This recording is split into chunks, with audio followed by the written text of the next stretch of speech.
Raising unicorns! Harmon Brothers! Welcome to Marketing Headlines. I'm Shae. This is Daniel Spencer. It's time for the marketing headlines! Are you pickle boy? I enjoy a good pickle, yes. Me but too. I'm not the type of person that will get the bagged pickles at the theater. Mainly because I'm like, what do you do with that liquid? I know. People drink that stuff. I can't no. drink pickle juice. Well, those pickles don't taste good to me because No. you don't have to refrigerate those Bread things. and butter pickle, Bubby's bread and butter pickle. Have you tried that? Bubby's is Good. fantastic. Yeah, so Bubtastic. Bubtastic. Eat Bubby's. I do love a Grillos pickle. I don't know if you've Grillos had pickle one. is so It's good. so good. I love Grillos pickle. My only wish is that they Is made it Grillos those. or Grillos? Grillos. Grillos. We'll call it Grillos. For It's La Croix. La Croix. It's pronounced La Croix. It's pronounced La Croix. La Croix pickles would actually go down. Yeah. Weirdly, I feel like they could That'd do be that. a fun collaboration. Well, especially to bring. La Croix and Grillos pickles would be such a collab. So, anyways, Grillos Pickles. Okay. I don't know if you've ever tried to take one home in a little farmer's tote or in your car, but it used to have this plastic. Actually, in my stores, it still has that little plastic. Yeah, it's a little cover. plastic cover. But people have complained for so long, it breaks, it's hard to close again, it doesn't last as long. And so they finally came out with a twist-onable lid. What? And I saw so many organic posts of people saying, I love that you did this, Grillos. I love you so much. Well, it will step up the game for them. Yeah. They are suddenly on the same level as every other big pickle company. And we've talked about listening to your customers' feedback before, which is truly just the least you can do, dare I say. I think it'd be so cool if brands reached out, if you did a campaign that was like, hey, we want to improve this product for you. How do we do it? How can we do that? You'd be surprised how, since your customers are so acquainted with the thing that they're using all the time, they honestly might know more about it than you do. Shane says this all the time, actually. He says that your product or the quality of your product is one of the better advertisements that you can have for your product. And it's because it's word of mouth. People can be like, hey, this amazing pickle comes in this amazing jar now, right? Whereas previously people would probably try a Grillos pickle and be like, yeah, but the lid broke. So is that nice? Is that a fun experience? No. Whereas if you have a twistable lid, it suddenly changes it. It's just listening to your audience space and saying, I'm going to make the changes necessary. And it becomes a marketing piece in and of itself because word of mouth, did you guys see the Grillos changed their lid? And then everyone starts celebrating because they feel like they're being heard. Yeah. And that's marketing in and of itself. Yeah. You have to look at the deeper parts of marketing to say, what are the ways that we can organically move something forward? And that's a wonderful example of organic marketing done right. And here's what else you can do is if you reach out to your user base and if they give suggestions that you're like, we've thought about that, we wish we could do that, but we can't because of X, Y, and Z, then make a video explaining that. You know what I mean? Exactly. Especially if it makes you look good. If it's I know Teresa Jeck, do you know her? Yes, yeah. She has a growing dress business, and she'll get comments that are like, oh, this is so expensive or whatever, but she does a really great job of posting online and saying, here's why I charge this much. It's going to the workers themselves. I'm trying to build an equitable business, and I think people respect that. Well, and I think that does something for the audience base. Again, it's making it feel like they're being heard, where it's we have this complaint and addressing the complaint head on rather than playing this weird. That's the problem that I think a lot of big brands kind of steer away from is being able to address their audience head on. I think that was something that is so different about smaller companies. You have that more personal element where it's just hey, I can be honest with you and it doesn't matter, you know? You're going to understand where I'm coming from. That being said, I also feel like a lot of companies like to make excuses for why their product is so bad. And that's where I'm you have an opportunity to improve. With something like expense, that's a very different element where it's hey, I'm trying to, like you said, to create an equitable business that pays people well and does the right things. Yeah. But for something like a lid problem, it's Yeah. like, no, we needed this. We needed the solution immediately. Yeah. But again, I think they played the long game with it. Yeah. They had to start somewhere. Right. Every product has to start somewhere. But invest your money once you start making money back into your product, because the higher quality it is, the more people are going to love it, especially because you are a smaller business, you know? And It's so cool that it's making news too, because Yeah. both of us know about the Grillos pickle jar yeah, change. and I've experienced that. And it worked on me. That's what's crazy. I went to Target Yeah. to look for it, and this is what's even crazier. It didn't have the lid yet. Yeah. But because I knew they did it, I bought Went them. to go and see. Yeah, I went to go and see, and they hadn't done it at my Target yet. But I was like, but you know what? It reminded me that I really love them. I love that they did that. How did you find out about it?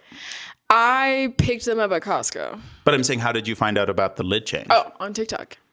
See? Yeah. Organic. Yeah. Completely organic.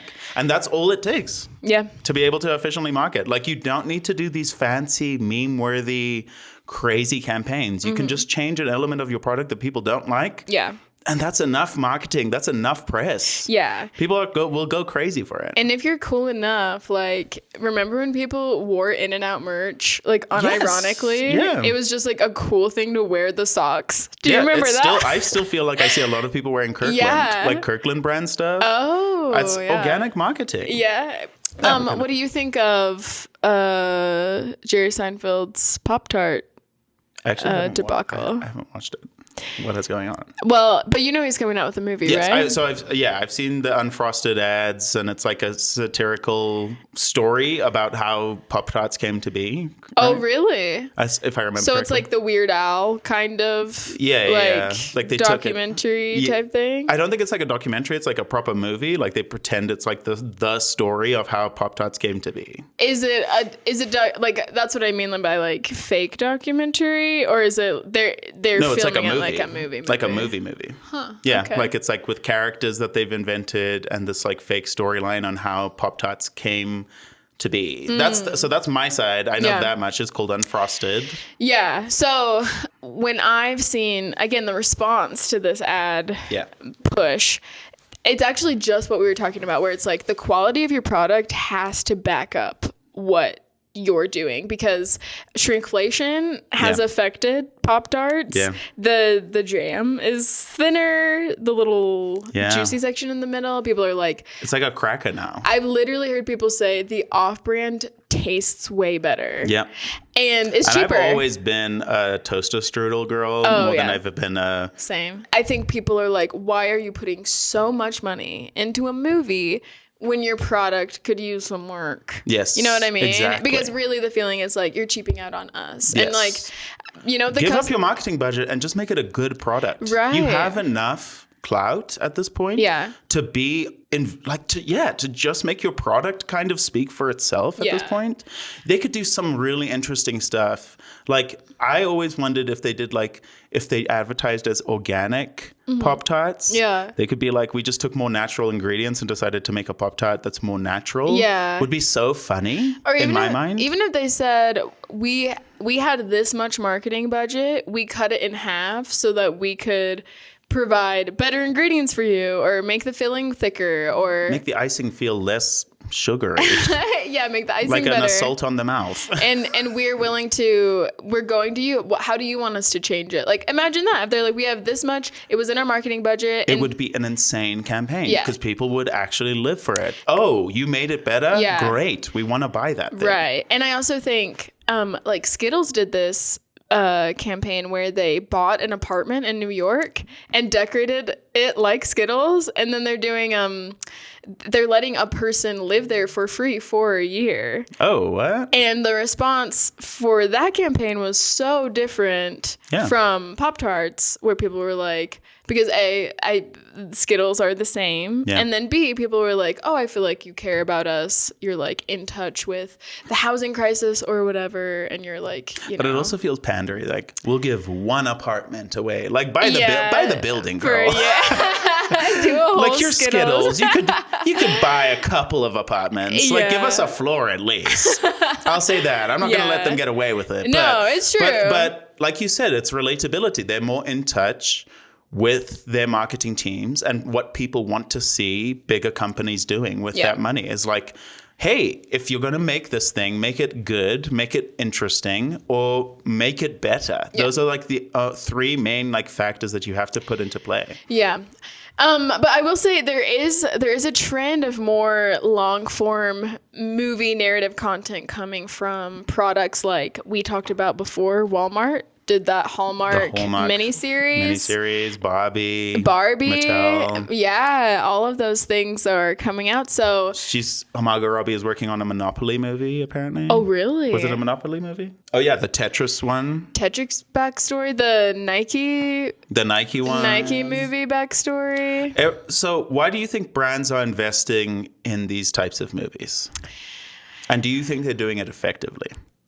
Yeah, I mean, I think for Mattel, it's a no-brainer. Like Barbie was it wasn't just a successful campaign; it was a successful movie. Yes, exactly. And because they addressed all of their issues. Yeah, they addressed all of the kind of stigmas and all of the kind of problems that they had been developing over the years as a brand.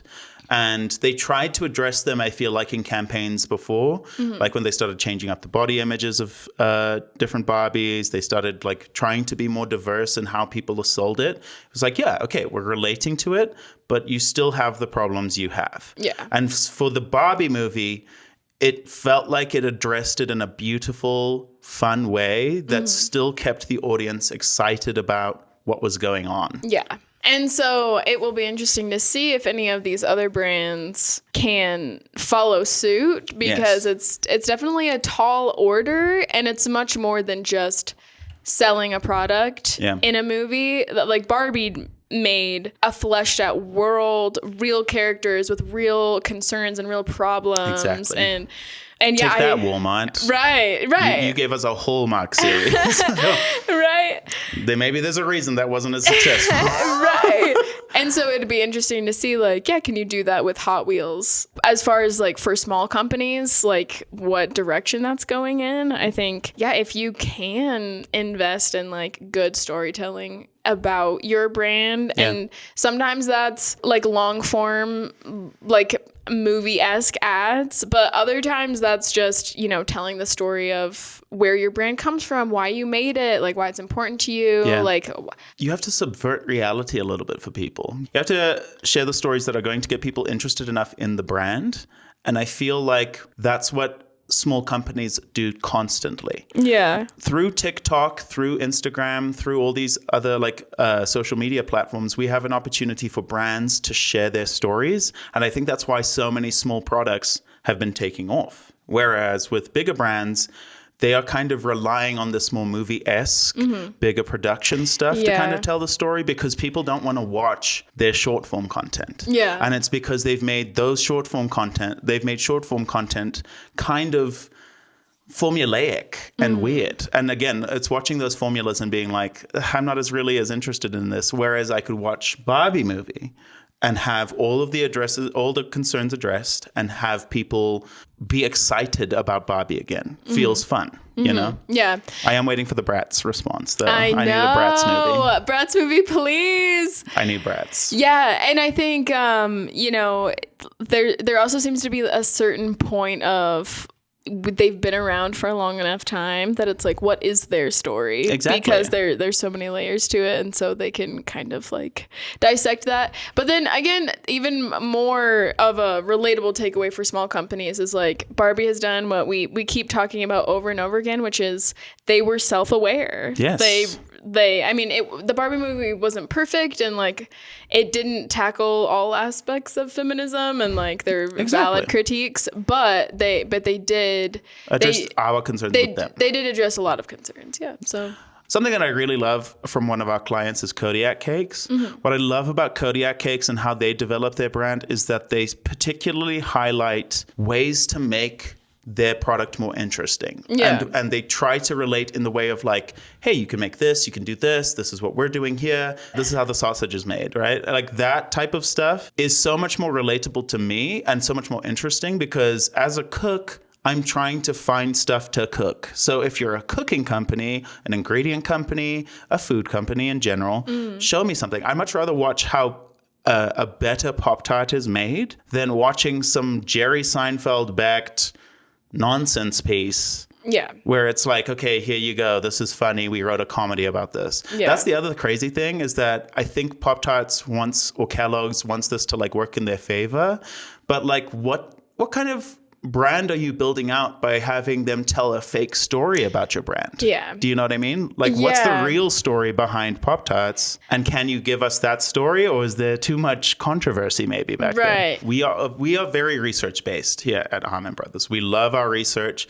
But the thing with our research is that we also take into account how the audience is reacting to the product itself. Yeah. And I think that's the difference, is that a lot of big brands are just using statistics, mainly statistics, to tell them what to sell and how to sell it. Yeah. But they aren't looking at the heart of what their product does for people. Yeah. And I think that's what's missing from a lot of branding and a lot of marketing these days, is being able to say, we know that this is what makes it the best product for people. Yeah. At Harmon Brothers, we will literally gather all of the reviews and we'll sort them based on categories. We'll sort the negative reviews as well, like common denominators of people are saying they struggle with this, they struggle with this. And we'll be like, oh, these are the things that people mention the most. And I would be shocked if Pop-Tarts has done that recently. No, because again, it's more about the product than it is about the person. Well, thanks for watching. This has been Marketing Headlines with Shae and Rickard. This has been Marketing Headlines with Daniel. And Shae. And Shane Rickard. And Shane Rickard, in spirit. Thank you for watching Raising Unicorns! Subscribe now.